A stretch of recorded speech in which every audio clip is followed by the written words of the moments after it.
Hey everybody, it's Clay Mills at SongTown. Earlier today, producer, songwriter, artist Chris Sly stopped by the SongTown Studios and we were having a conversation about AI.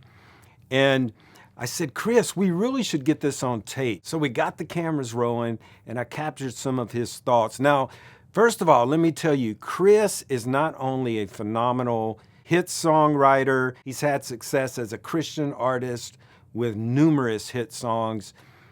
He's also one of the most phenomenal singers that I've heard in my career in music. He's amazing, amazing vocalist. So he doesn't actually need to use AI. But he told me about how he is utilizing it occasionally to help out his workflow. And I thought it was really interesting. So let's jump on in.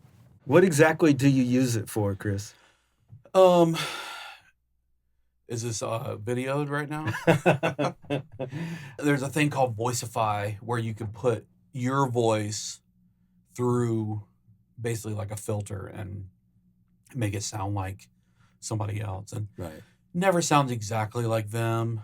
But I've actually used it on demos, like where like if I'm pitching towards an artist, then I'll run my voice and kind of try to twang it up. And with my voice, it sounds stupid.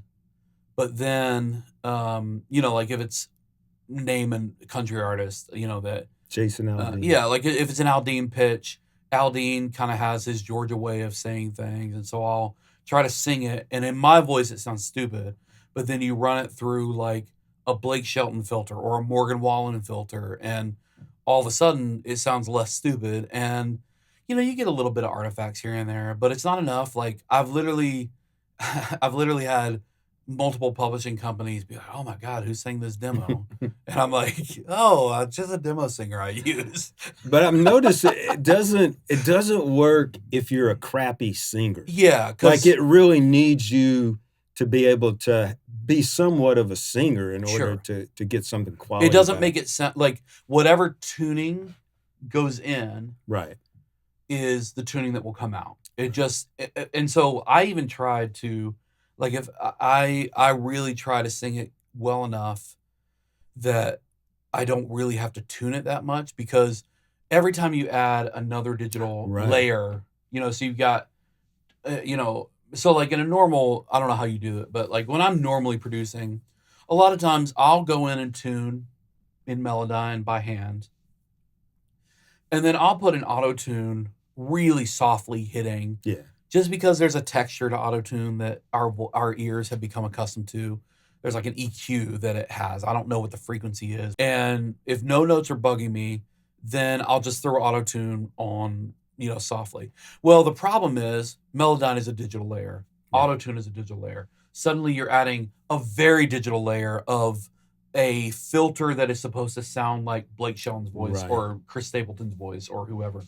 And Plugins for compressors for right. all So that stuff. every single digital layer adds up to artifacts Right. within the AI thing. So I try to keep it as clean as possible. And then I haven't tried it with anybody's voice but mine, but I've done it maybe 5 or 6 times. And so AI is such a weird thing, and it's only going to get better. Like I really think that um AI can be a really useful tool for songwriters specifically. Is that if you get, I think about, I've got a song that my publishing company is excited about, and they're like, oh, it's supposed to go to this artist, and oh, but we're also going to pitch it to this artist. And so I literally, for one of the artists, I won't say which one it was, but like one of the artists that they were pitching to, they have a filter on Voicify that's his Right. voice. Now it doesn't actually sound like his voice. Right. Like I guess if you had like the perfect sort of perfect sort of timbre that you could probably get really close. And if I were to play it for you and I told you, oh, this is Right. blank's, this person's voice, you'd be like, oh, I hear it. Yeah. But you have to be told it. Right. it, And you you know what I may mean? not be singing with the little licks that singer Correct. does that's stylistic. It's not so close that it would creep the artist out, Correct. you know. But subconsciously, literally, I sent a song, and again, I will say who the artist is. I sent the song, and I thought to myself, it should be for this artist, and sent it to the publisher with my voice on it. And I said, hey, who do you think this is for? And they listed off 2 or 3 artists. So then a few days later, I was like, hey, I got a demo singer to sing on this. And I sent the AI version. And they suddenly came back and said, oh, we should do this artist. Yeah. And it was the artist whose thing Yeah. I'd use. So I think as a songwriter, a lot of people are scared of AI, and rightfully so. Like, I think that there are definitely, like, worst case scenarios of where this stuff can go. But I think that with everything, I want to try to use this stuff, Yeah. as tools for whatever I'm doing. Now, you and I come from before AI. Right. Well, I mean, AI has actually been around for Sure. a while. We just weren't calling it AI. But so we had to develop certain songwriting skills and craft. Sure. The only thing that concerns me is someone coming up now is told, oh, you can't write lyrics? Let AI write your lyrics. There's like this subtle way of telling young artists that a machine can do something better than you. Right. And that's not true. And I think you can use it as a tool, but you got to know what you're doing in order to get the most out of the tool. Well, have you seen, YouTube, on YouTube, there is this new female artist who's completely AI. And supposedly, no one actually writes the music. No one actually, it's Right. all AI. I wonder. Yeah. But, and the songs are awful. Yeah. But I will say, 6 songs in, they're better. You know what I mean? Like, the first song was like god awful, Yeah. but then I don't know how many songs they've done, but like I recently saw, I was like, oh, they've been working.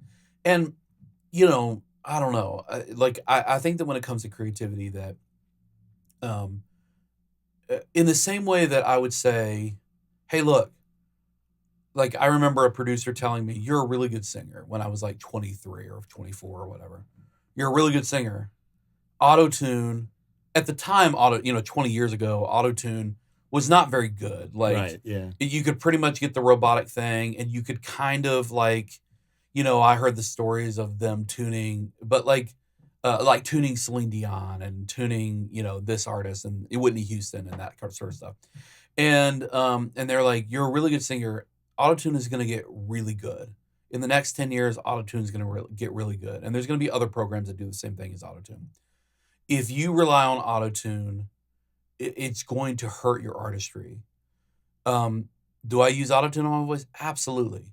Did I develop the skills to be a good enough singer that I did not have to, like, I don't Right. have to do, like, I'm working on some music that I'm going to release this year. First time I've released in 15 years, really. But I'm going to release a little music, just put it out there for people. And I've got 6 songs that I went in with the band, tracked, and I just got done singing. And I went through and tuned, and I would say on average, I tuned maybe 10% of the notes. And I'm older, and my voice has aged a little bit. I'm not as good a singer as I was 5 years ago. As you get older, you start to lose a little steam. But you gain an experience. Correct. And the songwriting's Right. better. The songwriting, in my opinion, is far, far, far better than anything I've done in Yeah. the past. But my voice was not as good, and yet I only had to tune maybe 10%. I think I'm actually a more skilled singer now. I just don't have as much range as I had Right. 5 years ago, that kind of thing. You could get that back. Maybe. Yeah, Yeah. probably. Because, I mean, like, I think... you spend a lot of time producing. If all that time was spent Sure. working and taking care of your voice, then Sure. Yeah. Yeah. So, yeah, I mean, I don't even know how we got to that, but yeah, Well, I think that AI stuff Yeah. is should not be something that we treat with kid gloves. Like, the only way that we're going to have power over it is if we take power over it. And so use the stuff, I think, use the stuff, and then use it to be better. Like, use it to get the good ideas. I don't know if you've ever done this, but I'll go through and be like, if I were trying to write a ACM song of the year, based on the last 25 years of titles, give me 100 titles. Right. And they'll spit out 100 titles in 13 seconds or whatever. and they're mostly god awful. But I've gotten like probably 30 titles that way, not out of 100, but like over 2 or 3 times of doing that, gotten 30 good titles. And a lot of times it's like the title's shit, but it takes me down an idea to go, oh, that could be cool if you change Right. this word or you change this word, Yeah. So I just think you use stuff and spit, what is it? Take in the meat, spit out the bone. It's that. Yeah, exactly.